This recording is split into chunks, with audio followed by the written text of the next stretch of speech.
الحمدللہ رب العالمین والصلاة والسلام علی سید المرسلین اما بعد فاعوذ باللہ من الشیطان الرجیم بسم اللہ الرحمن الرحیم۔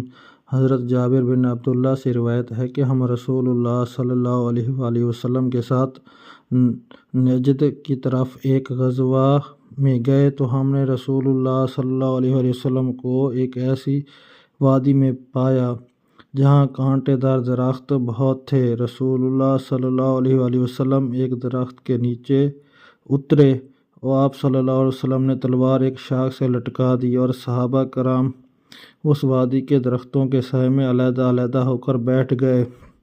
راوی کہتے ہیں رسول اللہ صلی اللہ علیہ وآلہ وسلم نے فرمایا، ایک آدمی میرے پاس اس حال میں آیا کہ میں سو رہا تھا تو اس نے تلوار پکڑ لی۔ میں بیدار ہوا تو وہ آدمی میرے سر پر کھڑا تھا۔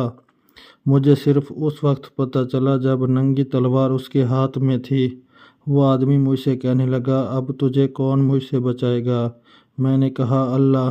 دوبارہ پھر اس نے مجھ سے کہا، اب تمہیں کون مجھ سے بچائے گا؟